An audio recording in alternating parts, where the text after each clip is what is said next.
It is 9:32 here. Good morning. It's 9 in the morning. Okay. So in that case, good morning. Yeah, it is half past And midday. pardon? Peter, what did Half you past say? midday here in Uganda. Okay. Mm. So let us then begin. I would first share this screen. Give me a moment.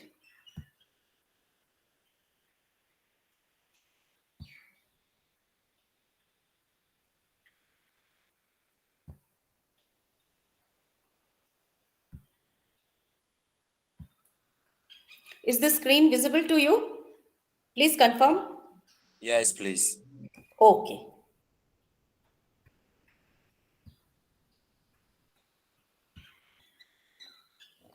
Today, we shall discuss something very important about managing the financial resources of schools. We had discussed certain aspects pertaining to financial management during the previous session, and the mood was that indeed I had delivered a lecture which I should not have. Nevertheless, because of the constraints, I had resorted to the lecture method, but with your active involvement. I look forward to your active participation during this session as well. And it's going to be a long session, 2 hours duration, which is very difficult, and it's very difficult to sustain learners' interest during a long session of 2 hours. Therefore, what I believe is that you must participate actively. And I have already listed the benefits of the participation, and I would reiterate it by saying that first, it helps you to understand when you contextualize what I say or the content of the lecture with the circumstances or the situations in which you are working. Number one. Apart from that, there is another equally important benefit. What is it? That you may be facing interviews in your institution for career advancement or in some other institution. And this practice of putting forth your narratives, of framing arguments, this is a ground where you would get the opportunity to rehearse.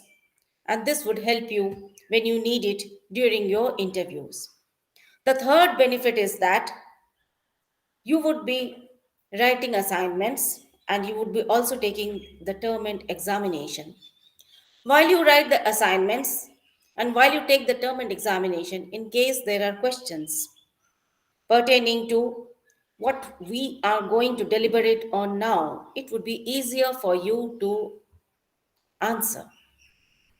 The fourth and the most important point is that when you put into practice what you are learning now regarding school leadership and management, it would be helpful for you to recall what you have learned because you have been contextualizing it to your situation. So, these are the four benefits, and therefore, I look forward to your participation. And I'll also repeat that you can never be wrong. Therefore, do not hesitate. Do not have any sort of inhibition while you share your experiences, or for that matter, when you respond to the questions that I ask. With this, let us begin.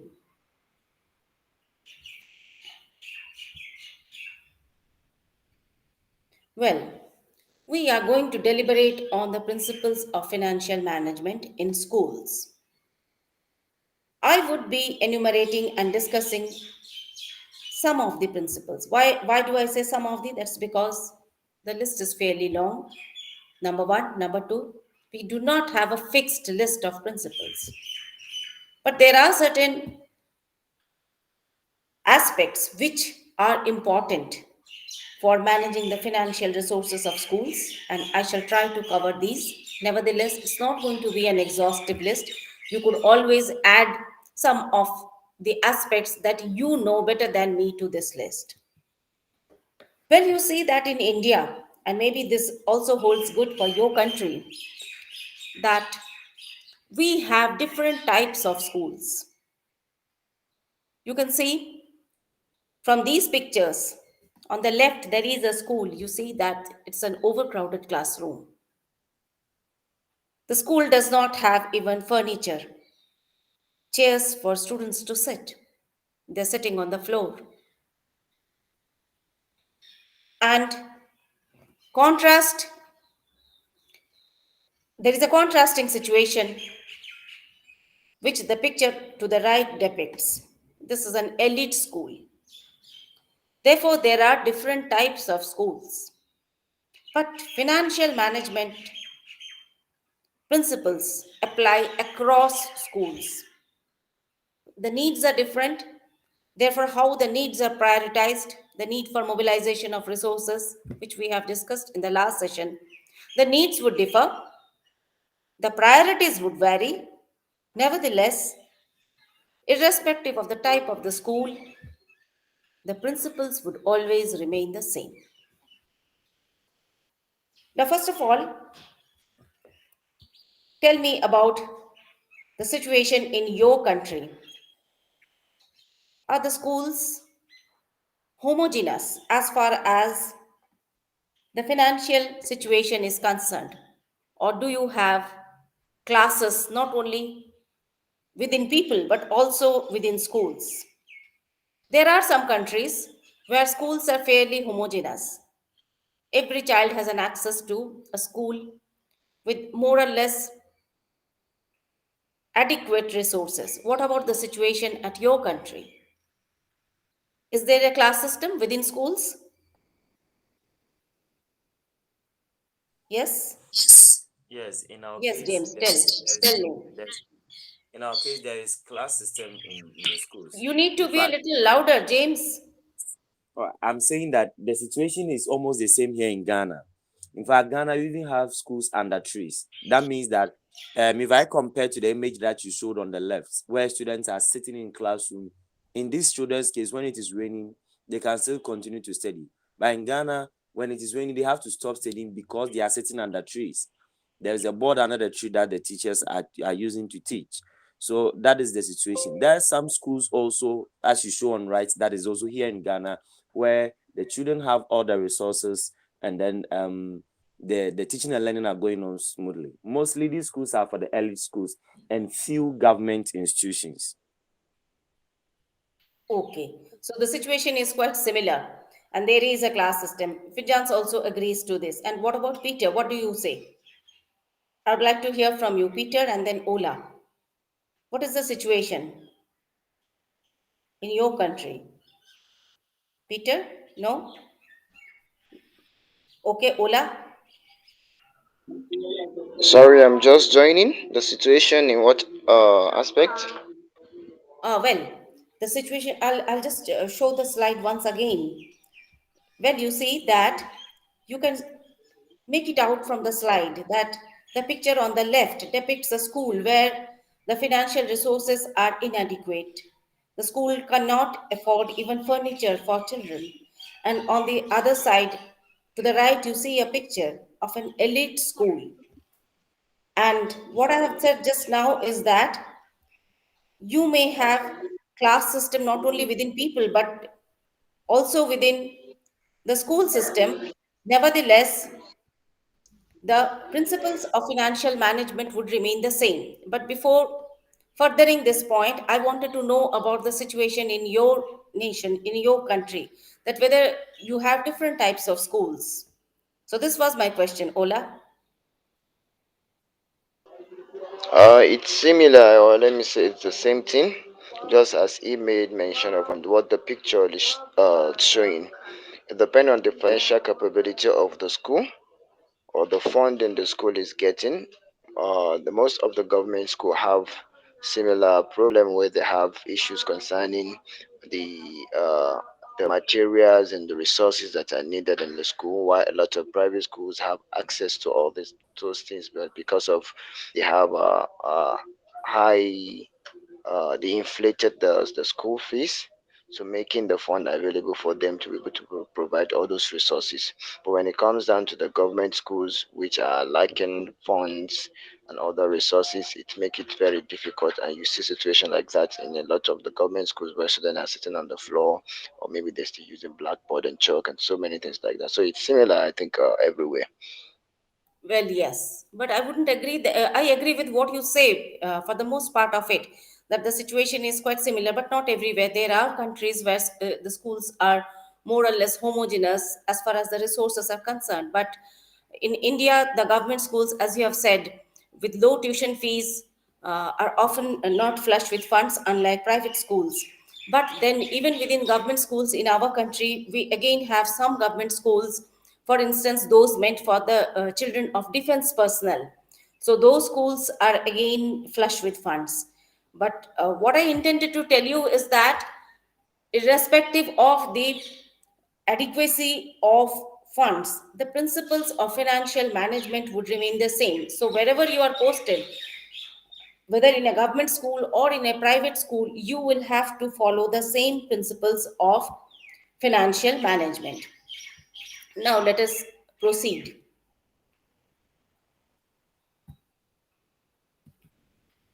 First of all, what are we going to discuss? As I said, that it's going to be a fairly long session, 2 hours. The principles that school principals should follow while managing financial resources. You may be working as principals, or maybe you would someday head institutions, educational institutions. So, what are the key things that you must remember? The principles. Second thing, about precautions that you should follow while you carry out financial management. What are the safeguards and what are the preventive measures that you need to take? Now, coming to the second point, well, my idea is not to scare you. Nevertheless, financial resources are a type of resources, comprise a type of resources which make people, which often make people vulnerable until and unless they have been very careful. Therefore, coming to this, the importance of this topic, that why are you attending this session? Why am I teaching? First thing is that, irrespective of the amount of funds, whether it is in adequate measure or it is not so adequate, you need to ensure efficient utilization of financial resources. And like Indian schools, you have just said that African schools often face dearth of monetary resources. And there is also a third reason, that implications of mismanagement of financial resources, which is often not due to the principles being corrupt. Maybe the principal was careless or not so prudent. This is what I would like to say. It is not always corruption or corrupt people are punished. Rather, corrupt people may get away with bunglings, whereas someone who is not aware of the precautions he or she needs to take might end up getting punished.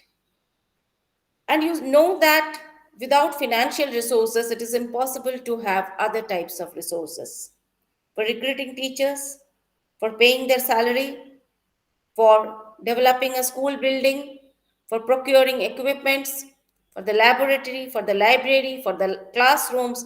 You have just seen a classroom, a school which cannot afford even furniture for children. For every other type of resources, for procuring, for managing, for maintaining, you need financial resources. Moreover, apart from debt, there is another aspect which is closely associated with money. Money is a resource which keeps things going, but at the same time, it is highly susceptible to misuse. I'll come back to this point for your experience a little later. And earlier, it was believed that, well, financial management, it is not our job. During a round of self introduction, during the last session, I've come to know that someone has studied chemistry, is doing a PhD in organic chemistry. Someone is from public administration. And then there are people from other fields as well. Most of the schools are unlikely to have a principal who has studied financial management, who has a degree or diploma in financial management. Nevertheless, she is expected to carry out the tasks of financial management. Senior teachers are also often involved in managing activities of the school, and some of these activities may involve financial management. But you know that we have a background in botany, chemistry, zoology, language, literature, things like that, and we have never studied financial management. But we are expected, but this cannot be a plea for any kind of financial bungling or financial misuse. This plea would not hold ground. Therefore, it is all the more important for us to be aware of the basics. It is not my intention to turn you into financial managers. You will remain a teacher, I will remain a teacher.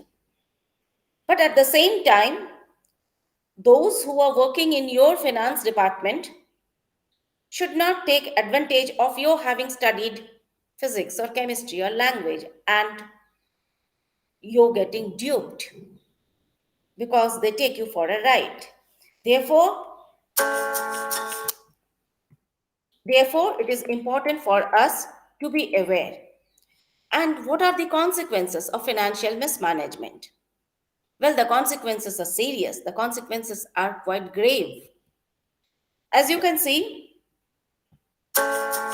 just read. This is a collage.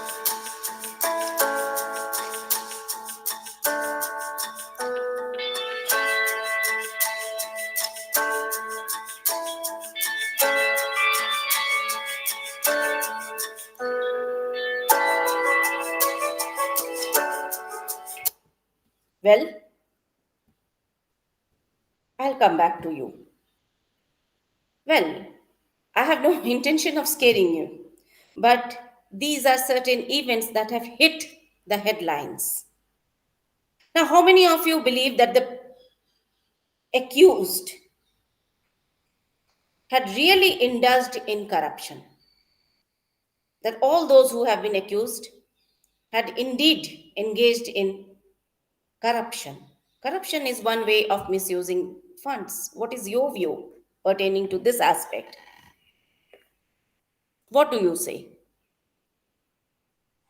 Well, madam, I agree with you when you say that some of the principals or head teachers they don't have intent to corrupt to take money or misuse the school's fund, but sometimes they don't get a good advice from those who are experts and they are working with to help them. In Ghana, in most cases, when we have a PAC, the Public Accounts Committee. Yes, James, carry on. James, I think, Headmasters and advisors to their realize this very well.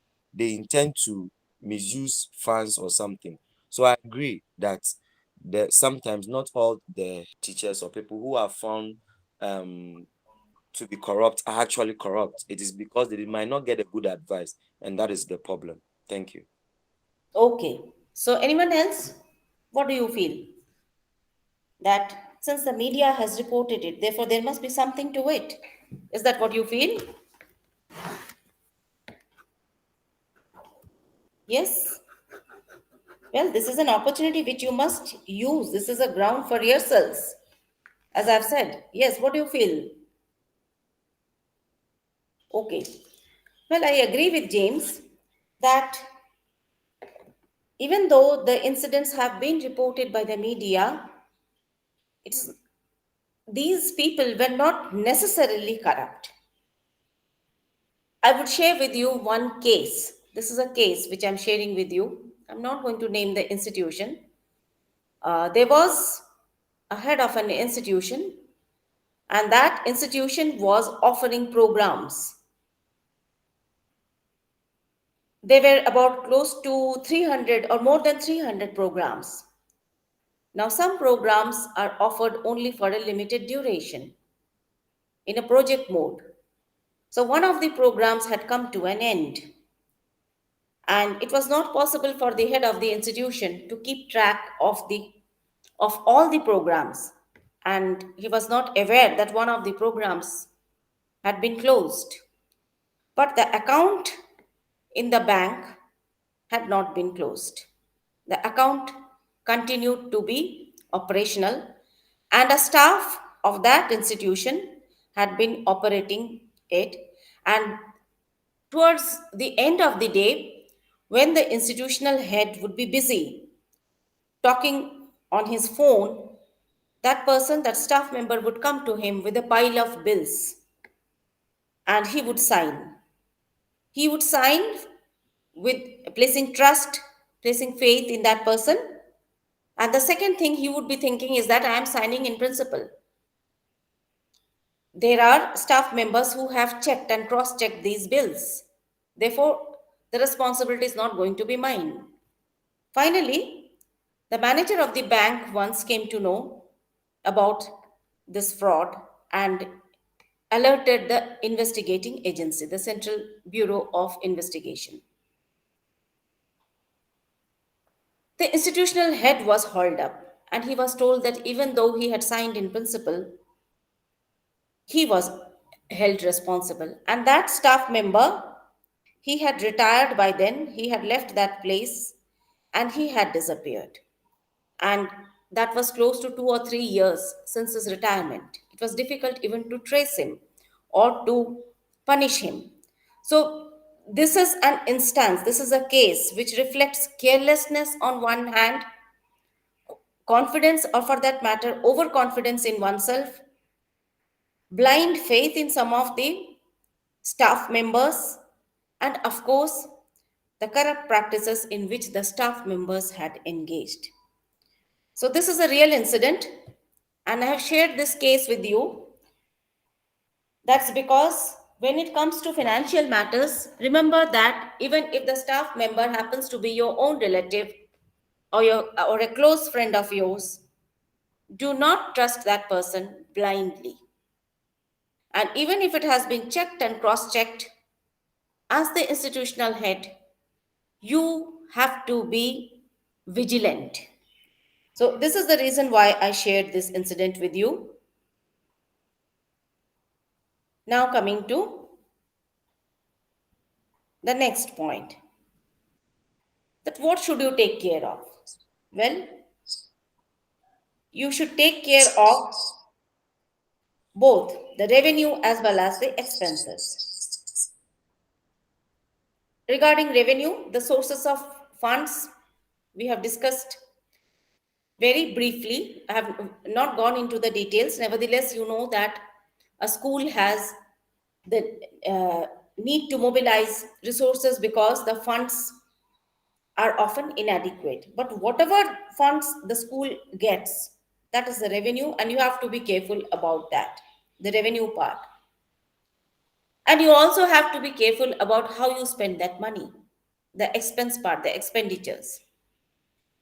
You have to see that the funds do not lie unused, that you have to spend the funds within a particular duration, maybe that financial year. Otherwise, for instance, in India, it is taken back. And this is the revenue part. When it comes to the expense part, you must be careful that it is not misused. Therefore, you are responsible for both the management of the revenues as well as for the management of the expenses, the expenditures. Now, coming to the various steps of financial management. Again, I shall go back to you. Well, what is management? What does management mean? What exactly is management? You do not have to provide a bookish definition from your idea, from your perceptions. You can share with me what you understand by management. What is it? Yes? What about Peter? Ola? Hmm? Okay. When you say management, management is like ability to control and to let me, I don't want to use the word manage again. To be able to control and organize things the way they're supposed to be and make use of resources or materials the way they are supposed to be. Okay. So Ola says that control and organizing things the way things should be organized. And Fitjans has also put it in the chat box that being able to make use of what is given to you to be beneficial. Okay. So, proper utilization and without causing much deficit. Okay. So, anyone else who would like to add to what Fidjans and Ola have said? What is management? Supposing someone asks you that what is your view of management? We already have some points, some responses which are absolutely right. Anything else that you would like to add to it? No? Okay. So now it is for me to provide you with a bookish definition. Well, management, sorry, management comprises certain steps. It begins with planning. You plan what you are going to do. And when you plan, you look at your objectives. The institution's objectives. What has the institution set to secure? What does it aim for? Is it aiming for IT education, information technology education? In that case, you would plan for recruiting teachers who can teach this subject. You will plan for necessary infrastructure. You will plan for necessary equipments. You will plan for hiring people who would help with the maintenance and the safety measures to be taken for these equipments. And there are a host of other things which you would plan. Why? Because you have an objective in place. You are planning to meet these objectives. Now coming to organizing. As you have rightly said that it is organizing resources. How do you organize? Well, when we say organization, it is not just only resources, but you might organize even tasks. What would you do first? Or what are the things that you need to do simultaneously? You need to frame a curriculum for teaching IT. You need to hire teachers. You need to hire staff. You need to buy certain equipments. How would you organize these tasks? Which one would you do first? Or should you do all these things parallelly? And after that, you need to direct. There should be someone was, yes, control. Rather than controlling, you may use the word directing so that the efforts are meaningful, so that the efforts made by the institution are goal oriented. There should be proper direction. From whom? From the school head. You need to direct, you need to guide their efforts, and then you need to coordinate things. When multiple tasks, multiple activities are going on together, you have to coordinate. Supposing you are receiving funds from various sources, public funds, and the funds that you have mobilized, you have to coordinate these activities in order to avoid a chaos. And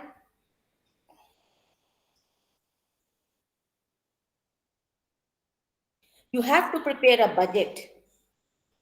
We shall not get into the details of how to prepare a budget. That's because we will take it up in the next session. So these are the steps of management.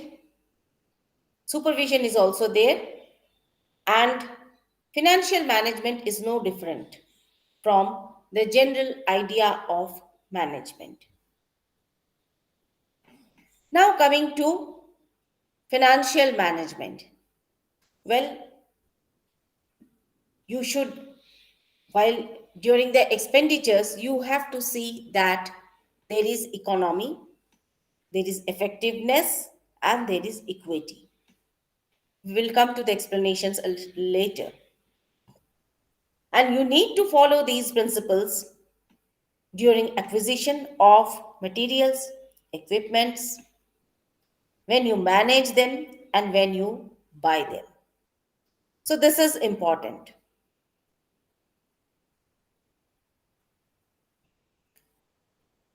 We may say that planning takes place in the form of a cycle. It is a cyclical process.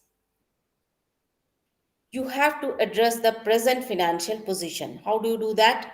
That what is the amount of fund that you have? And funds are usually allocated for certain heads. If you have got grants for constructing a building, you do not have the liberty to spend it for paying salary to teachers.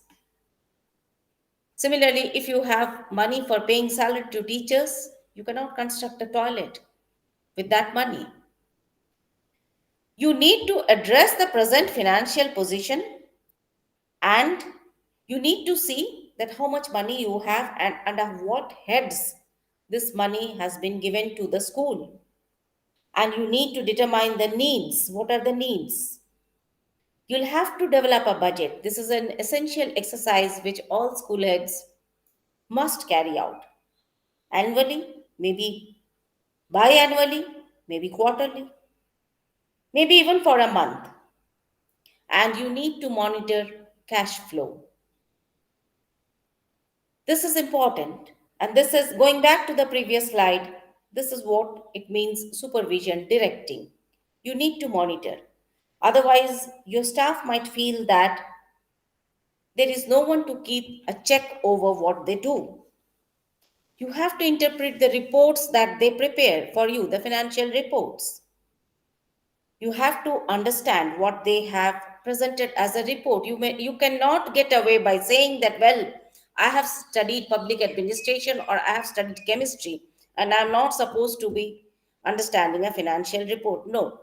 Once you assume the position of a school head or an institutional head, you have to apply your mind to financial reporting as well.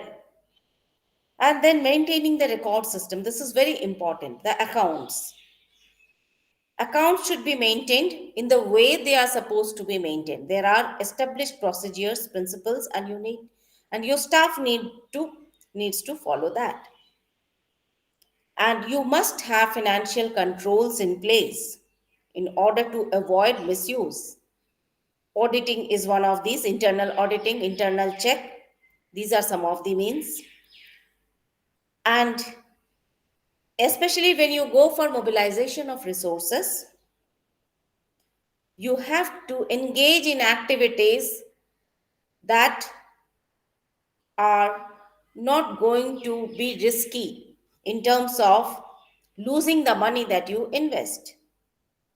Therefore, it would be prudent not to try out things which would be totally new, about which you do not have proper understanding. All these steps are to be followed so that you can avoid the misuse of funds. Number one, you can ensure effective utilization of funds. So, as I have already said, that both the revenue as well as the expense part, both are going to be very important. Now, coming to the next part about basic premises. The funds that you collect, especially through mobilization, should be from legitimate sources. Now, what does this mean? I'll come back to you for your answer. From legitimate sources, what does this mean? What does this mean? Legitimate sources of funds. It means that the funds should come from, or the funds that you are getting should be backed by a law. There shouldn't be any corrupt money coming in. So, like accepting monies from drug people who are dealing with drug smugglers and these things, these are not legitimate source of money. True. Very, very, very true. Well, Yeah. So, and yes, continue. Please some continue. of the legitimate sources could be maybe established NGOs that work with the government or even the government itself. Those ones are legitimate. But the drugs and then these smugglers and some people who wants to maybe to refund their money. So they'll pass through the school system and then get their money back. Those people are the illegitimate ones. True, very true. Well, and in the chat box, what I find that Fijan says that getting from approved sources. Yes, approved. Now, Fijan, could you elaborate it? From whom would you seek the approval? When you say that getting from approved sources, you are right, but who is going to accord the approval? Could you please elaborate? From the governing board. Yes, true. Well, you see that apart from drugs, smuggling, and things like that, sometimes there are means of raising funds which seem to be apparently innocent. For instance, if you ask children to work for some, even for some noble cause in lieu of money, and they bring back money, then you should be vigilant that if there are laws pertaining to child labor, for instance, in India, we have very strong laws for preventing child labor. So, whether as a school head you are violating such laws, and then you, for instance, if you have a farm and you are breeding animals, for instance, rabbits, and selling to some labs where experiments are carried out, you need to see that whether the animals have been reared in conditions which are not cruel. Otherwise, for the sake of making money, if animals are put in cruel condition, that would not be leading to legitimate sources of funds. So there are many more such examples. If you ask your teachers to engage in private tuition and give back a percentage of the money that they earn to the school, well, this is a way of mobilizing resources. But it's not legitimate, at least not in India. In India, teachers are prohibited from engaging in private tuition. Therefore, any practice that brings back money may not be legitimate. And you need to be careful as a school head that only legitimate sources of funds are exploited. And you need to develop effective financial strategies, exercise caution. Of course, there is a need for entrepreneurship.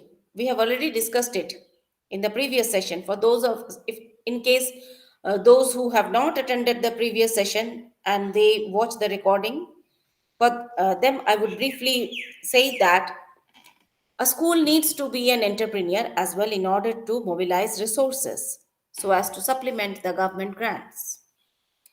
And I would repeat that consequences of financial wastage are serious. Why? That is because the grants provided to the school might go back to the agency that provides the grants. And the consequences of irregularities, financial irregularities, we have already discussed. The consequences are very serious. Now, coming to certain fundamental questions. As a school head, you would be expected to sign papers pertaining to financial transactions, both for the revenue as well as for the expenditure. Before you sign the papers, ask yourself 4 questions. Why? Why is this, especially this expenditure?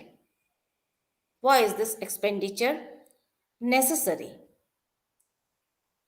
This does not apply to the revenue part, but it is very much applicable to the expenditure part. That why does my school require this sort of expenditure, whether it is small or big? I do not intend to say that as school heads you should become a negative person. There are people who would not like to sign because they do not want to take decisions, they do not want to invite risks. Nowadays, we come across many such people that in their bid to stay safe, they take the precautions too seriously and in a meaningless manner. I do not intend my students to do that. You should remain positive, but at the same time, please ask yourself that why is this expenditure necessary? Is there sufficient justification for it? And remember, verbal justifications will disappear, can be denied. Be sure to ask your staff to provide written justification, which they have signed. And you should be convinced about it. I have read some papers, academic papers in journals, that in Africa and in India, we share the habit of discussions, oral traditions.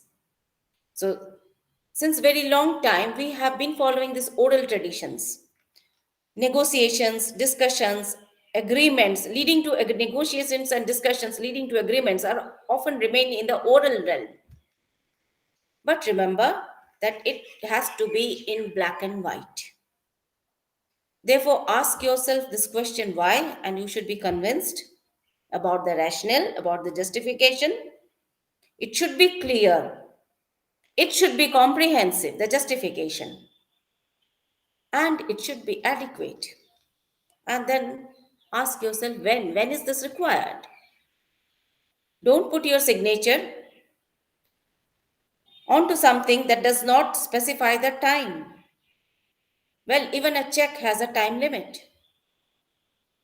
It should be mentioned if you approve something and one who is seeking approval takes your signature but without mentioning the time, well, drinking water facilities would be constructed or maybe a water cooler would be purchased. When is that going to happen? This year? After 3 years, when the price would have escalated by maybe 5%, but you are signing against an amount of money which is justified today, this year. Therefore, this when question is also equally important as why. Without an answer to the when question, the answer to the why question remains incomplete. And then where? Where actually refers to from where am I going to buy? From where will the school procure the equipments? Who would be the vendor? Is there a tendering? Is there a need for tendering? What are the protocols of tendering? Who should be allowed to bid? Who should be selected? Why should I select X and not Y? What if Y seeks legal recourse for not being selected? What would be my answer? And at the end of the day, why have I chosen X? Only because she promises something at a throwaway price, something which is going to be cheap. What about the durability? What about the after sales service? What about the reputation? What about the standing? Well, you need to be convinced about all these things, and as I have said, that there should be there should be documents clarifying all these things. And then how are you going to make the purchase? It should be as per financial rules, and you should have practiced due diligence. You should have taken the necessary precautions. Precautions regarding what? Not just signing a check, but precautions regarding the financial rules pertaining to tendering, pertaining to bidders, pertaining to those whom you select, pertaining to quality. For instance, we have ISO. Until and unless there is an ISO mark, that product is not, we cannot be sure of the quality of that product. So, do you have any such system, any such branding system, any such benchmarks? You must be careful about all these things. Are there standard operating protocols, procedures, protocols in place? As a school head, have I read all these documents? Have I understood and have I applied my understanding? Well, you need to be careful about all these things. But at the same time, I repeat that nowadays what happens is that many institutional heads are wary of taking decisions. Instead of going into the rigor of answering these questions why, when, where, how, or making their staff answer these questions, they just don't take decisions in order to keep themselves safe. Therefore, when I say that keep yourself safe, I do not mean that you should not be taking decisions. Take decisions, but after you have satisfied yourself on these four counts. Now, coming to efficient use of financial resources. But I would like to check whether you have fallen asleep. So, share from your own experiences, even if you have not worked as the financial manager of an institution, maybe in your daily life or maybe while working in your current position, if you have any financial duties. So, do you follow these or do you ask yourself these questions? What are your views? Or do you think that we could add some more questions to this list? Yes, tell me. Do you have financial duties? Do you perform financial duties that involve expenses, revenues? And what are the precautions that you take? Do you sign documents?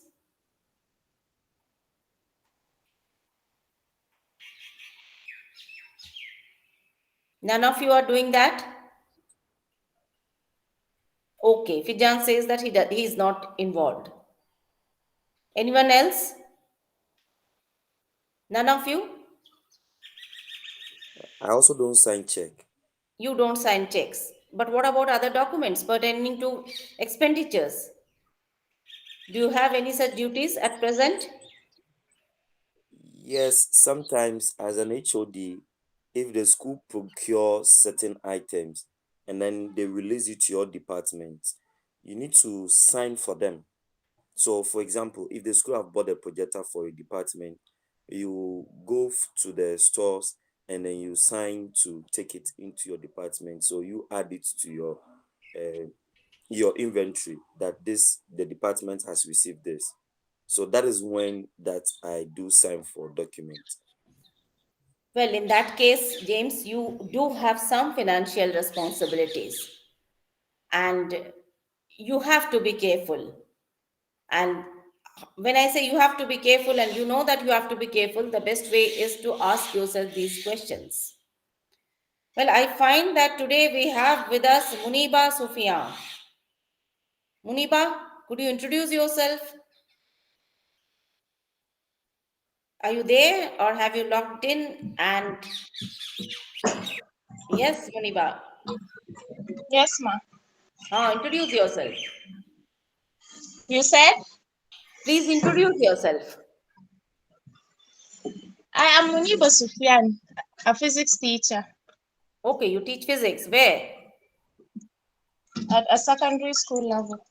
Okay, at a secondary school. And you aspire to be a school head someday? Yes, ma. Okay, is that the reason why you joined this program? Yes, ma. At currently, do you sign any documents pertaining to financial aspects, processes like revenue, or it could be to expenses? Are you doing that? No, ma. No, not yet. Okay. Yes. Okay. So I believe that some of you are doing that and some of you will be doing that in future. And the key questions therefore are why, when and how and where to spend the funds that are available with you. And similarly, when you mobilize resources, before engaging in an activity, you need to ask yourself about the legitimacy of that activity, the benefits of that activity, the risks involved in that activity. For instance, if you are going for some farming, activity, you should see to it that it is more or less free of risk. And then prioritization of needs.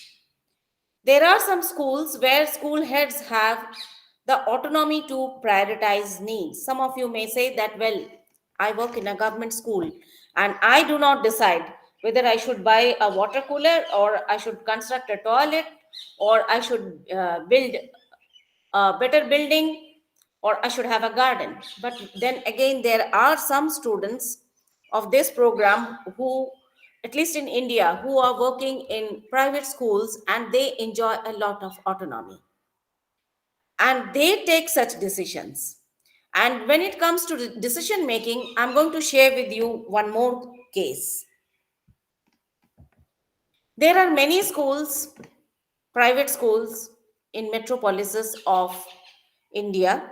It is not just one case, but you may say multiple cases. Even in Delhi, New Delhi, you will find many schools with a very beautiful building, an attractive building, an attractive garden, a big school campus. They have spent a lot of money on these aspects. But when it comes to teacher recruitment, there is only one teacher, say for teaching maths at 4 or 5 sections of the 9th standard, 10th grade, 11th grade, and 12th grade. The teacher teaches for a few months, gets fed up, leaves the school, goes and joins a private tutorial. The teachers at the secondary level somehow fill the gap till another teacher is recruited. But a lot of money has been spent. So, how have the needs been prioritized? At the top of the list of priorities is the school building, making it attractive. Having a well decorated garden, a beautiful garden. So, money is spent on that. And when it comes to teacher recruitment, it is somewhere at the bottom of the list. Therefore, when I say that you need to prioritize your needs, of course, I'm not going to dictate to you. You have to decide your priorities. That whether you would like a school building first in order to attract students, whether to attract parents and increase enrollment, or you would recruit good teachers who would teach and ensure the reputation of your school. So, this is for the school head to decide. But there are different ways of prioritizing needs. You may ask your students to bring water to school in their water bottle, or you may invest in a water cooler and tell them that, well, there is no need to make your school bag so heavy. We have provision for potable water. Therefore, how you prioritize the needs, that would depend on your perspectives, on your outlook. But the instructional objectives, the school's objectives should guide your priorities. What is it that you would like to attain first? What is it that you would like to achieve first? What can be placed? Maybe decorating the building. Should I keep it at the bottom of the list? So that is going to be decided by the school head's perspectives. And remember that when you take financial decisions, you cannot take financial decisions in isolation from the school's instructional objectives. Those who are working as teachers in schools or even in colleges, you would know that the school or a college, or for that matter, an educational institution has certain objectives, striving for academic excellence, striving for supporting students, striving for good learning environment, striving for a safe school building, safe premises.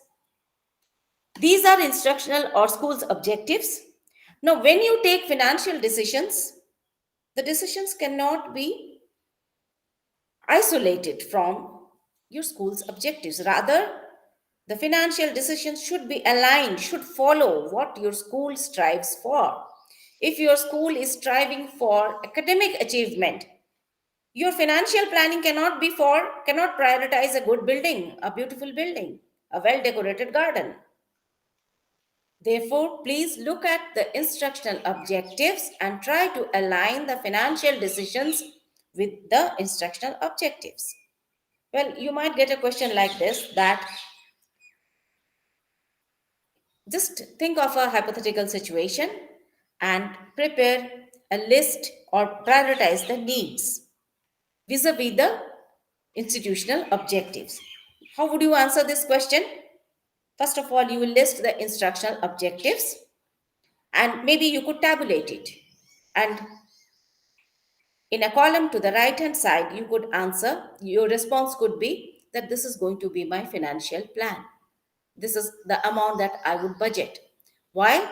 That is because the rationale, I'm going to draw it out from my school's objectives. Then coming to 4 E's. Remember these 4 E's, just like the 4 questions: when, where, why, and how.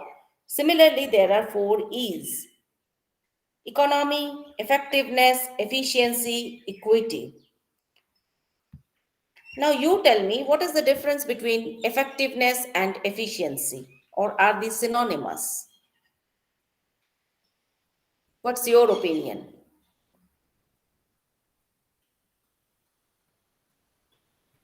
Are these two terms the same?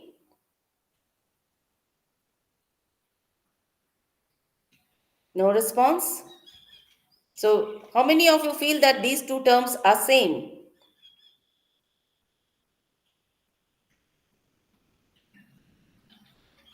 Effectiveness, the impact; efficiency, importance. Fidjans.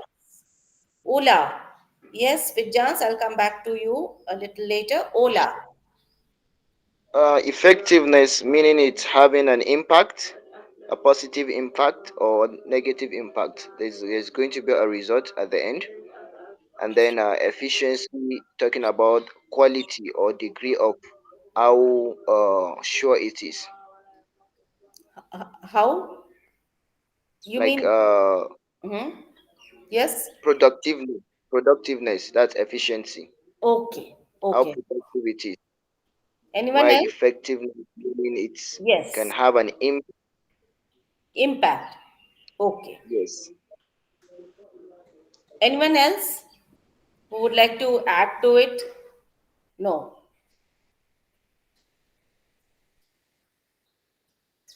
Well, let's go back to the slide and find out what it is. You are right.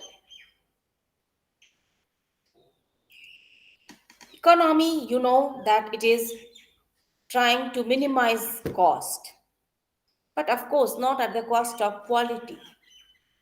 Quality is important, it is essential, rather, it is essential, but at the same time, if cost can be minimized, it would be better to do so, especially because most of our schools are not flushed with funds. Therefore, we have no right to splurge. I'll go back to the cases of school buildings. You should see to believe the kind of school buildings many schools have. So, do we need such buildings?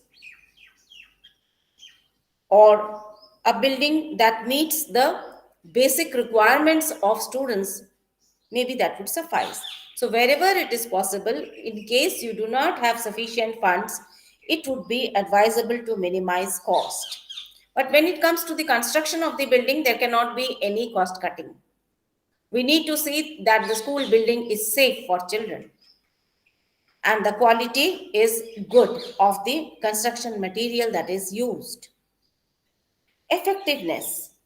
We say something to be effective, we label something to be effective when it matches the outcomes with the resources invested. Supposing I spend X amount of money and I get back X amount in turn, I would say that, well, this product has been effective. Efficiency, on the other hand, could be has a dimension of judicious spending. For example, while selling a motorcycle, the advertiser says that it is going to give you 55 kilometers per liter.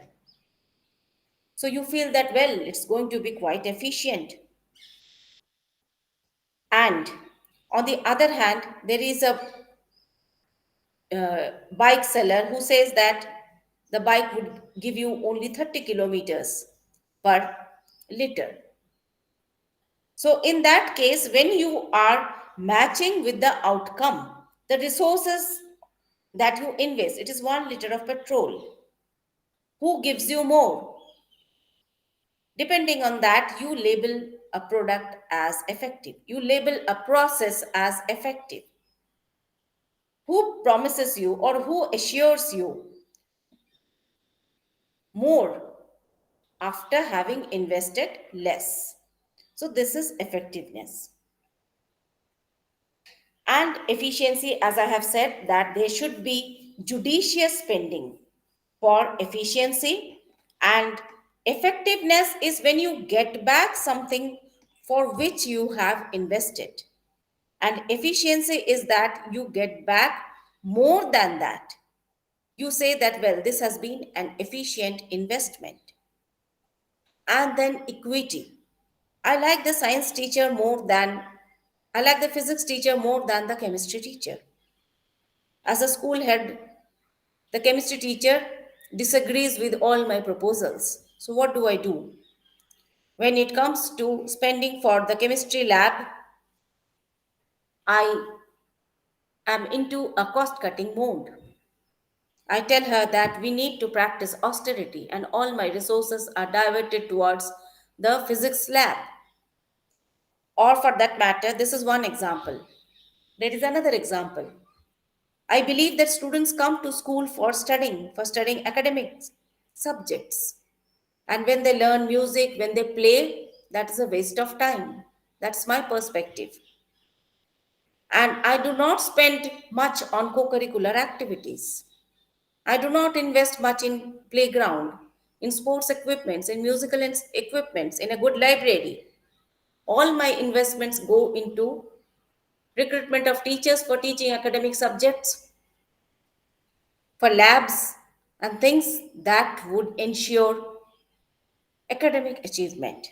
But this is not being equitable. That's because the music classes would suffer. During games period, the children would not do what they are expected to be doing. They would not play, but rather they might gossip. Or maybe they would be there would be fights over the few equipments that the school provides. Therefore, there should be a fair distribution of resources. How do we ensure fair distribution of resources? Again, we need to go by the objectives of the school. If the school is aiming for holistic development of children, a balanced development of personality, as a school head, I cannot afford to ignore co-curricular activities like music, games, and many other such activities, excursions, field visits. All of these are important. Why? That's because the school's objectives is not merely to achieve academic excellence, but to achieve holistic development of children. Therefore, these four E's are important. Now, coming to value for money. This is again related to effectiveness and efficiency. Money is spent in a way that ensures optimum return. You may have purchased many things that have lasted for a long time. Maybe a pair of shoes, or maybe a watch, a television set, things like that. You say that, well, I have got the value for money. And there are certain things which did not last long. And you say that, well, I didn't get value for money. Or maybe you invested in some computers, in purchasing some computers for your school, old models, which have become obsolete soon after the purchase was made. And now you do not have people who would be maintaining the equipments in which you have invested money. You have not got value for money. It's not because of inherent problem with the product that you have purchased, but it is because of the decisions that you have taken as a school head. In order to save money for cost cutting measures, what we have done, we have invested in some products which are on the verge of obsolescence. The vendor has supplied these things to me at a lower price. Why? Because she wants to get rid of the old stock from her showrooms, from her godowns. And I have invested in these products at a lower price. So my purchase has been effective, but not efficient and not even effective. That's what I would say. Because it saves money, but it does not provide value for money. Therefore, what you should do is that you should carry out a sort of cost benefit analysis. You need to assess the outcomes vis-a-vis the costs involved. Well, there are schools, again a case. There are schools that have very few computers in the computer lab or in the place where the computers have been installed. Very few. Maybe there are 40 students in the class. So 10 or 20 children and one computer. Just imagine the situation if it is an elementary level school. The children fight more among themselves and use the computer less. The time is wasted. The teacher finds it problematic to manage children to ensure discipline in the classroom, and there are absolutely no educational gains. So, in that case, again, there is a cost cutting measure, but the outcome is not being achieved. Why? That is because a financial investment has been made, a financial plan has been developed, a financial process has been executed in isolation of the school's objectives. So, how many computers does the school need? You need to work it out vis a vis the enrollment. And if I invest in an obsolete product, how long would I be able to use it for providing quality education to children? Therefore, you need to calculate, estimate the value for money in terms of the benefits that you are going to extract. Now, coming to monitoring financial data. Well, I have already said that sources of funds must be ethical, legitimate. We have discussed it on the previous occasion and today as well. And expending as per policies and rules. This is very important, extremely important. Now, what does this mean?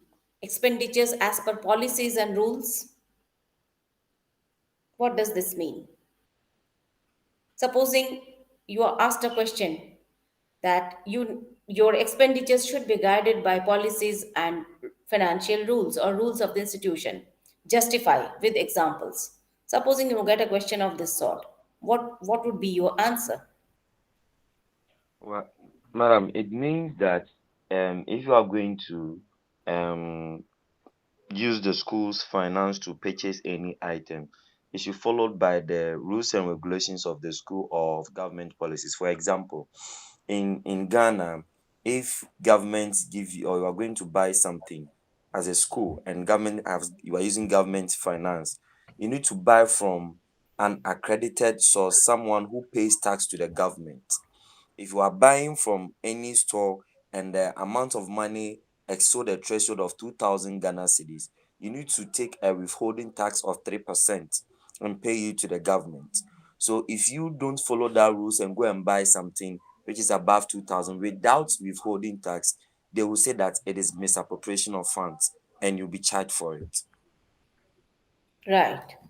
So he is saying, James says that we should be careful about the service providers or from the vendors from whom we make purchases. Even if someone is offering a service or a product at a lower price, but we do not have the approval of the governing body or the government, we should not go for that vendor just for the sake of economy. Therefore, when I say that economy is important, at the same time, keeping ourselves safe is equally important. Therefore, service providers is something about which we should be careful. Anything else? Anything else that comes to your mind? Well, there are situations, for instance, there could be a natural calamity like a storm in a coastal area school, and the thatched roof is blown away. The school has received funds for paying teachers' salary. So, whether to pay salary to the teachers or to get a roof over the over children's head, which one is more important? The school's principal cannot take a decision on his or her own. So this is called wiring of funds. Funds received for one particular purpose should be utilized for that particular purpose. And in case of diverting the fund, you as a school head must have prior approval. Otherwise, howsoever noble your intentions may be, this would not be the right thing to do. So this is another example of going by the rules. And there are many other such situations in which you feel that, well, spending is justified. As a human being, as a school head, you feel that it is necessary to spend. But then you have to make a choice between what is to be done and what should be done as per rules. Therefore, this is again something that has to do with being prudent, and you have to be careful enough to keep yourself safe. Now, monitoring financial data, that's important. The accounts that are maintained on a day-to-day basis, you should not leave it to the accountant. Even if you do not understand it thoroughly, try to devote some time by sitting with that person who maintains the accounts and see to it that things are done as per established procedures, as per rules. And this will also convey the sense that, well, the school head is not sleeping, has not gone to sleep, and the accountant will not take you for a ride. So, this is something again which is very important: monitoring financial data, monitoring the accounts that are being maintained. And these reports, the financial reports, should be comprehensive and should list all the sources of funds and all the expenses that are incurred, howsoever trivial the amount may be, howsoever trivial the expense may be, howsoever small the amount may be. Do not be fooled into thinking that only expenses involving significant amounts should be recorded. No. Every expense, every income should find a place in your accounts, book of accounts. So this is again something which is very important. Well, there are certain precautions. It is very difficult to list all the precautions. The precautions pertain to following rules and then not believing someone blindly, as I have been telling you. Whether there is a wolf in a sheep's skin, you need to. I don't say that you should stop trusting people, you should be suspicious of all the staff members, of all your employees. No. But then when it comes to financial matters, as I have said, that even if the staff member happens to be your own relative, it's better to exercise your own thinking, your prudence. Delegate your task wisely.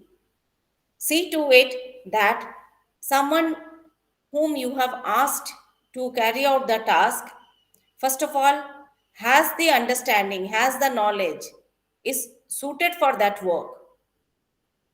And not just because you like that person, you trust that person, you entrust him with a financial activity. That person should have the knowledge, the understanding. And second thing is that don't go by who they are. When I say who they are, well, I trust this person blindly. She's like my own sister. He is like my brother. He is a son to me. Don't go by these things. Emotions have no place when it comes to financial management. Try to be neutral and do not go by who they are, but just be guided by what they can do for you, rather for the institution, not even for you, for the institution and for the task that have been delegated to them. And if you are nowadays, the days of cash, receiving cash are almost over. Still, if you are collecting tuition fee in cash, then try to ensure that it is deposited safely, maybe in a bank on the same day. And checks are to be deposited at the earliest. It happens that checks lose their validity because we have not been very careful. We have not been careful to deposit the checks in a time bound manner. These things should never happen. You cannot ask for a check once again. Therefore, you need to be careful about depositing checks, the money received, as early as possible. And in case of any shortage, whether it is in cash, whether it has happened, whether it is a shortage or an excess, it must be promptly, number one, recorded, reported, investigated. Don't try to sweep it under the carpet. That does not help. Never try to do that. When you carry out financial management, don't try to sweep such irregularities under the carpet. Record, report, investigate. When I say report, I don't mean that you should report it immediately to your governing body. Carry out, report it means report it to the concerned person, to the concerned department. If there is some problem in the chemistry lab, report it to them, bring it to their notice, and get it investigated.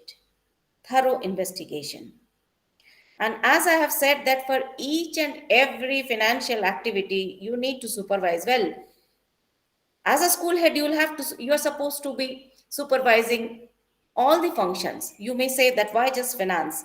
But then you are not going to observe how teachers teach in every grade. You will not be a part of the classroom teaching.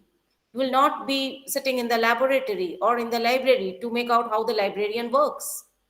But then when it comes to financial management, try to supervise as much as you can. Your supervision must be extensive. Your supervision must be intensive. Remember these points not only for the sake of passing this examination, term and examination. That's because you never know. Tomorrow you may be asked to manage financial resources. Your institution may delegate to you certain financial responsibilities.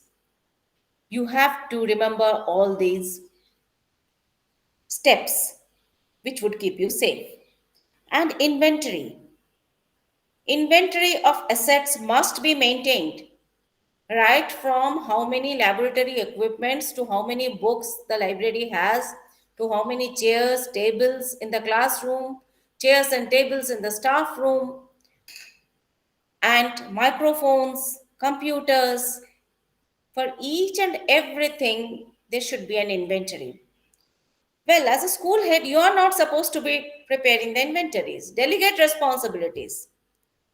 And remember to delegate to what a person is capable of doing and who should be doing it, and not to someone whom you like and trust. There should be, you should supervise that the inventories are being maintained.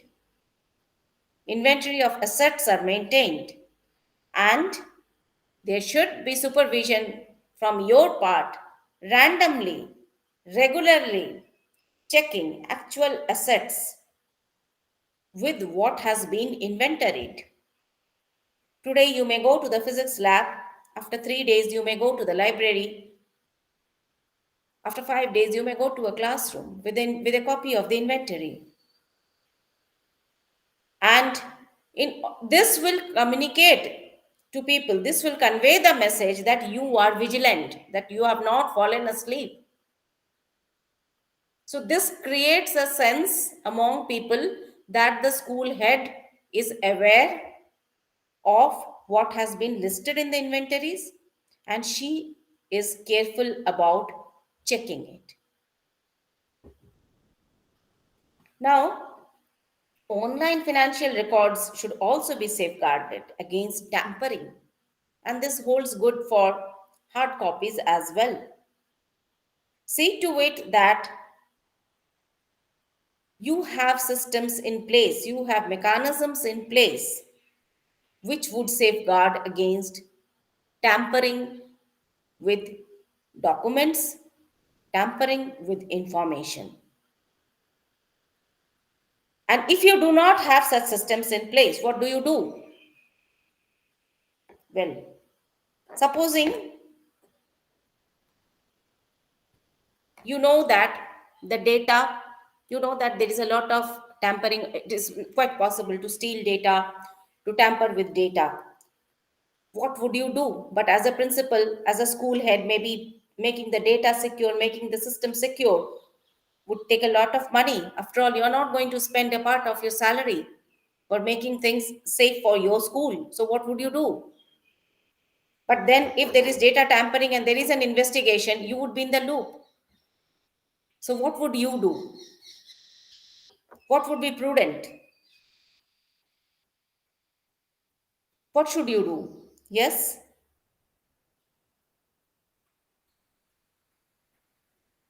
James, Fitzjohns, Ola, Peter. I can see four of you.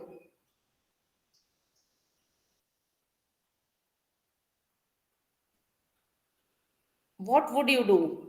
Tell me. Are you there? Fitzjohns. Good. Yes, madam, we are here. Enhance that all documents are adequately captured and documented. That's really a good point. Something else? Having a backup. Yes, that's a good point, so that you can make out. You can compare with the originals. This is a very good idea. Anything else? Anything else that you should do in order to keep yourself safe? This is an excellent idea of having a backup so that you can compare. Ola, digitalized. But Ola, I would like to say that even digitalized content is not always safe. What would you do? And you are not going to spend a part of your salary trying to make it safe. Will you do that? I won't. Okay, madam, what about if, let's say, you are the head or maybe unit HOD, you give copies to, let's say, unit head. So, for example, if you are HOD for science, you have biology, chemistry, physics under you as unit. So, copies of all these documents that belongs to physics items, you give a copy to the physics master. The copies of biology documents, you give it to him, so that, and you too, you have a copy, you have backup as suggested by Fidels, so that when you lose, they have their copies, and then that could be used to check for safe keeping. That's a good idea.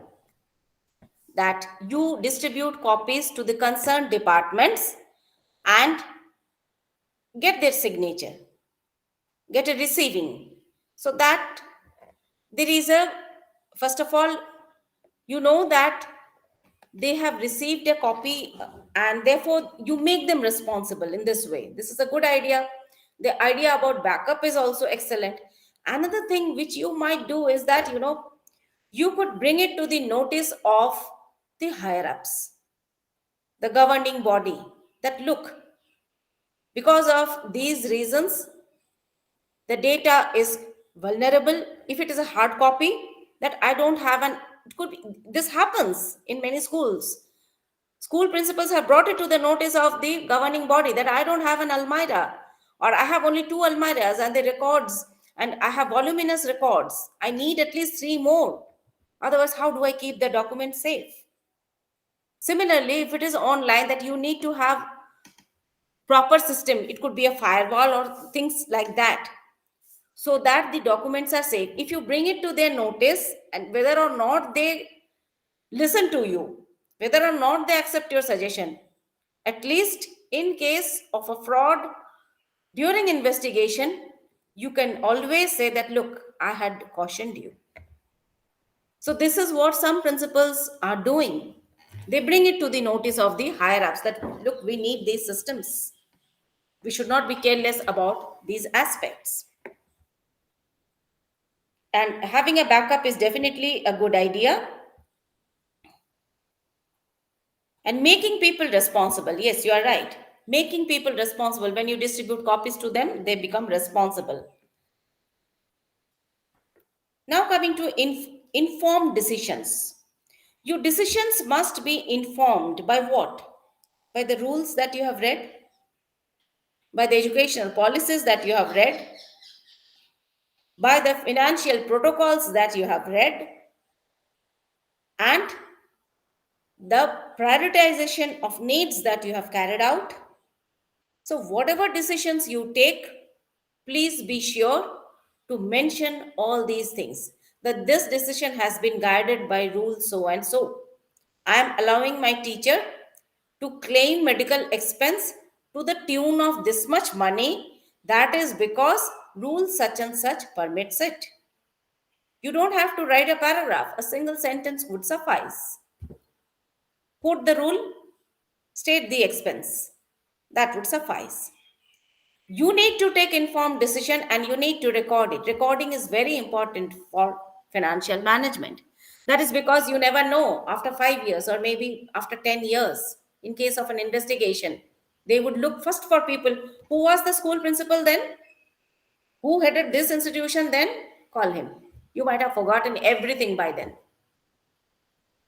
But if the record that you maintain is a part of the flow of information, that would again keep you safe, and it would also help you not just for keeping yourself safe, but in order to take prudent decisions, good decisions, sound decisions.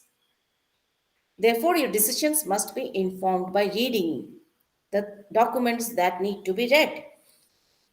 There are many school heads who are not aware of financial rules, who are not aware of policies. Why? They have not bothered to read these documents. They consider it as a waste of time. Don't do that. You need to quantify all the costs and expenditures. When you say that a lot of money was spent or little amount of money was spent, well, it makes no sense. It makes absolutely no sense when you say that the school has invested a lot in providing quality education to children. The school has invested a lot in making children techno savvy. This is going to be a meaningless statement which would reflect on the efficiency of the school head. So, how should you record it? In terms of quantification. Flowery language, ornamental language, subjectivity is like much, more, little, less, significant, insignificant. A teacher of language can use these words, not you.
Dear learner, you can wait.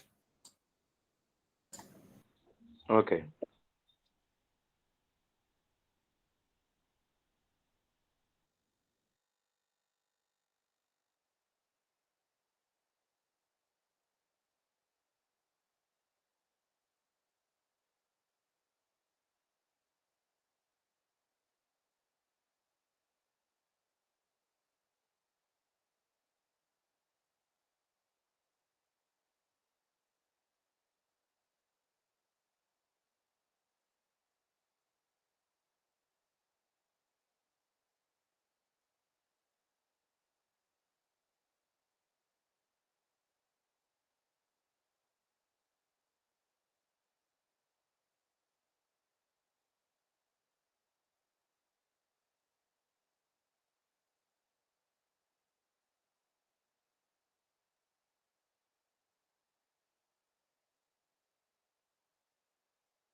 We are unable to.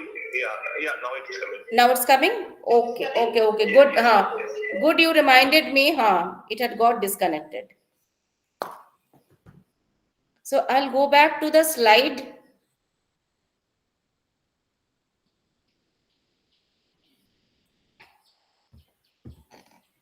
So we had covered the previous slide that take into account the risks involved.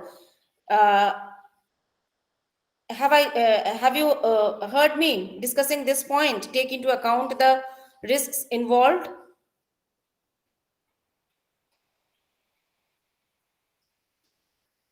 Tell me, was I connected or disconnected while deliberating on the risks involved? We're concluding on why is it important to send the document to people, keeping records of the document and then being vigilant. Okay. So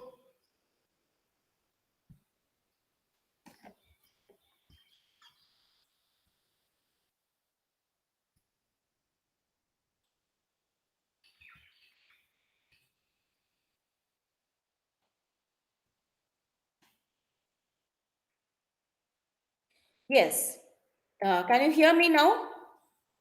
Am I audible? Yes, madam. Okay. So your decisions must be informed by the rules, policies, educational policies, the financial rules, and the protocols in place, the rules for tendering, the rules for paying allowances, the rules even for collecting tuition fees.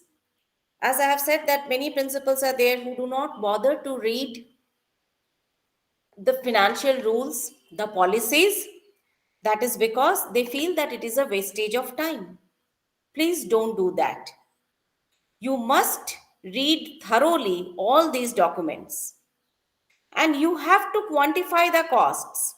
If you say that our school has spent a lot of money for making children techno savvy, for imparting computer literacy, no, that doesn't work.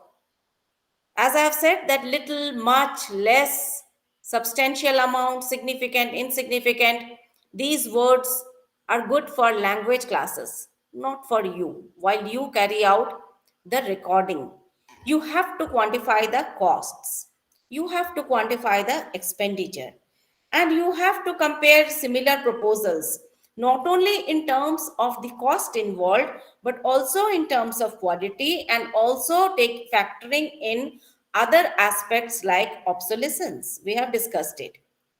And cut your quote according to the cloth available, estimate the costs vis-a-vis the funds available, take into account the risks involved. Why? That is because being an entrepreneur is desirable, admirable, but see to it that the risks are few. The risks are minimum when you invest the school's money. Otherwise, you would be questioned for wasting the school's money, howsoever noble your intentions might be. And as I have said that this is a cyclical process, planning and budgeting. You need to plan and budget in the context of your school's objectives, allocate resources accordingly, supervise, monitor while you implement the budget, while you administer it, and evaluate the performance and report,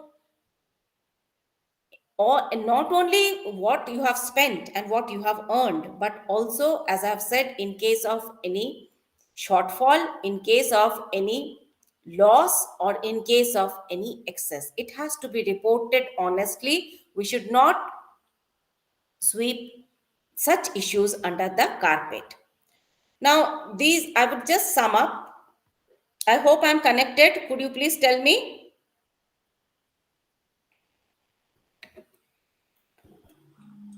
Yeah, madam, yes, we can see you, we can hear your voice. Okay. So, principles of financial management, that, as I have said, designated purpose of each government grant must be met. Money should not lie unutilized, number one, and it should be spent on the aspect for which you have received the grant. That if you have grants for building, for school building, you are not supposed to be doing something else with that money, even if it is closely related to your school. And all the procurements must be conducted on a fair and competitive basis. If there is a provision for tendering, please go for it and see to it that there is transparency. Because even maybe 10 years down the line, in case there is an investigation, if you have been fair and if you have documented things properly, you would be safe. Adhere to guidelines. This is very important. And whenever you record, you prepare a report, cite the corresponding rule. Get into this habit that as per rule so and so, this decision was taken. As per this policy, this decision was taken. As per this norm, as per the protocol in place. So whenever you report, begin by citing the rule and end by stating the actual amount. Make it sure that you are not, or your staff is not, bending rules, deviating from policies and guidelines. And in case this becomes absolutely essential, record it, take approval, and only then flout a rule. Otherwise, flouting a rule is not done. If you have to deviate, you need approval for that from your governing body. Maintain proper records of quotations, tenders, etc. Don't throw away documents. Don't get into the habit of being in a hurry of throwing documents into the dustbin or deleting soft copies. Some of us are in a hurry to clear clutter. But when you are managing finance, don't be in a tearing hurry to clear clutter. I don't advise that you should start piling up trash. No. But at the same time, keep it for a few days. See to it that it is only if it is of no use, then you can discard it. And accounting, auditing, and reporting should be done as per established principles. And as I have said, that don't keep cash and checks lying in your almirah. Deposit it as fast as you can. And only authorized person should have access to it. Don't keep the keys of your almirah or the password of a protected document in your drawer, in the drawer of our table. Many principals do that. And those who come to their rooms, they know that you open the drawer and you get access to the password. Why did you keep it there? No, I tend to forget the password. Therefore, I've written it on a piece of paper and kept it in the drawer. Don't do that. Financial transactions have to be recorded not just regularly, completely, accurately, but comprehensively. Don't miss out anything. And when you withdraw funds, take necessary precaution. Now, we are towards the end of this session. See, a school head who falls asleep or who is enjoying herself is having a good time. The principal is too tired to read. Now, once someone steals and is escaping, it is very difficult to get hold of that person. Like the case that I have shared, retired, gone out of station. Now, you try to chase and get hold of that person, it's difficult. If you are not vigilant, even your own possessions would not be spared. And a very innocent looking person whom you had trusted, as innocent as a baby, see what he is doing? You let off your guard that, well, the people here are really trustworthy. I can let off my guard. No, you can't do that. You shouldn't be doing that. Do not trust people blindly. Do not fall asleep.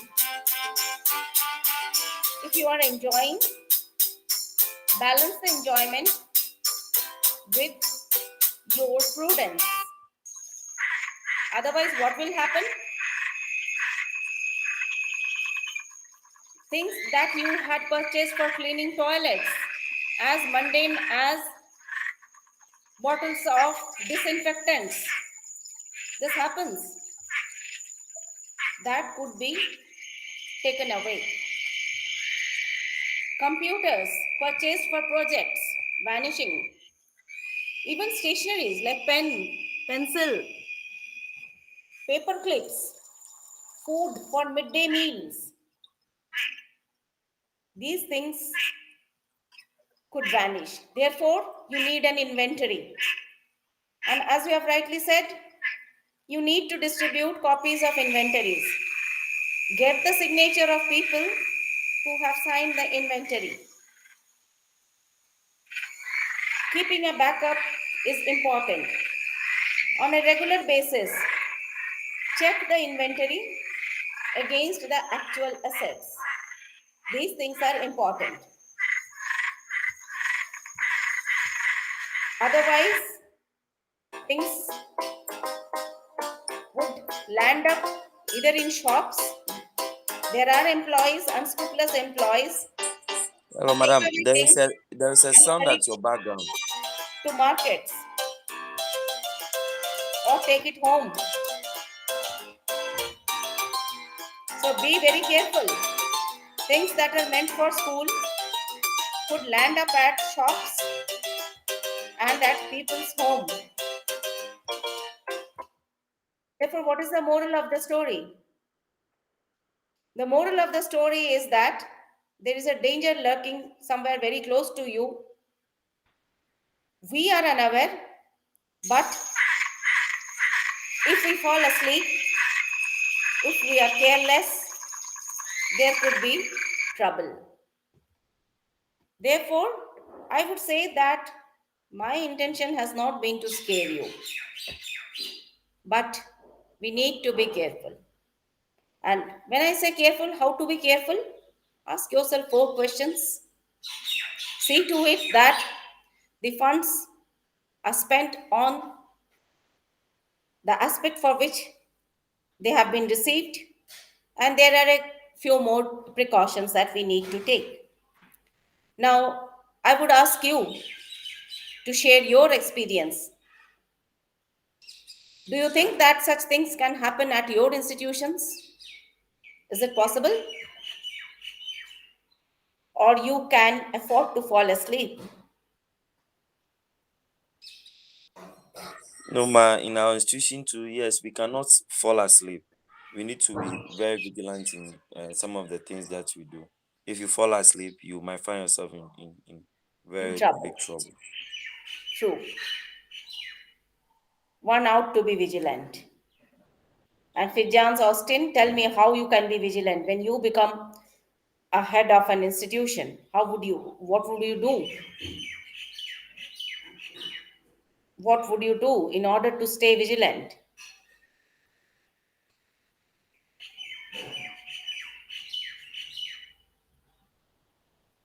No? Okay. Well, you see that.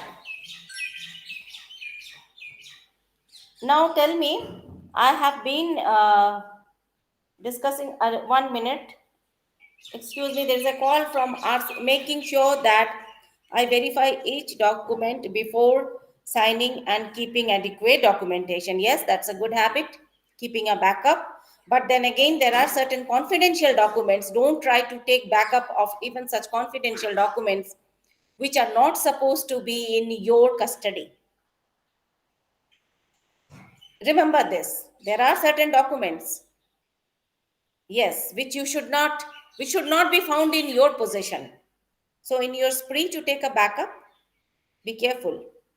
But it is always good to bring to the notice of your school head, sorry, the governing body, the loopholes, the aspects that make the institution vulnerable. So there is a call from RC Dehradun from Dr. Jagadamba Prasad. Maybe this pertains to this session. I'll take the call in a minute and get back to you. Okay, he is on another call. Now, I would like to ask you something. We are towards the end of the session that I had asked you to apply the survey question, review, read, and reflect technique for reading. I have two questions. Have you started reading? Number one. Number two, have you applied this technique? Well, I have another question as well. How effective is it? So, have you started reading? Tell me that. How many of you? There are just two of you. Have you started reading, James? Yes, Fijan? madam. I have started reading, and it is very helpful. But I would have loved if you see in reading, I realized that the documents we have, and then the slide you show, it's like the summary of the document we have. So I would have loved that if you could also have the slide too. Uh, Pardon, James, I could not understand the point you were making about slides. Could you please repeat the question? Okay, madam, I'm saying that I have started reading. Right? Okay, and yes, on our portal we have the document. That's the document that we are reading. But I'm saying that from last week when we joined the section and the document we have, if we are reading, it looks like your slides that you shared online last week is a summary of what we have, and there are some one or two that you've added. So I would have loved if you could also have the slide in addition to our document that we have, so that we have Okay. both. You read this, you look at the slide too. Thank you. Okay. So the slides would help you to recall what has been discussed and would also summarize the points that on which we have deliberated. Well, you see that the entire administration of this program is being carried out by Regional Center Dehradun. IGNO, and I am at Indira Gandhi National Open University headquarter, and they are organizing the academic counseling sessions. They are coordinating these sessions, and they are coordinating this program as well. But what I can do is that I can request that the students would be benefited if these slides can be shared with them. And I'm going to request Dr. Jagadamba Prasad to share the slides with you. But yes, some of the images that I have used, I usually use copyright free images. Nevertheless, uh, since I have not acknowledged the source and I have used it only for teaching and not for any commercial purpose. Nevertheless, I'm going to delete these slides, I mean, these pictures, or even if you are using it, please see to it that you do not share these images. And otherwise, I'm going to request them to share the slides with you. So, Okay, and madam. okay. And Fidjan said that he has found that the SQ3R technique to be quite useful. So that's good. And if you have something to say or something to ask, otherwise, from my side, I do not have anything more to say. In the next session, which is going to be on next Saturday, we shall take up budget and auditing. Let's see, we shall begin with budgeting. And if possible, I'll ask you to carry out an exercise. So let us see Okay, how, madam. how it plays out. Okay, so Figjans, I thank you too. And with that, I think uh, I can leave now, isn't it? James, RC Dehradun. Yes, madam. Yes, madam. You Okay, can leave. okay. Okay, then goodbye. Goodbye, madam. Thank you very much for today.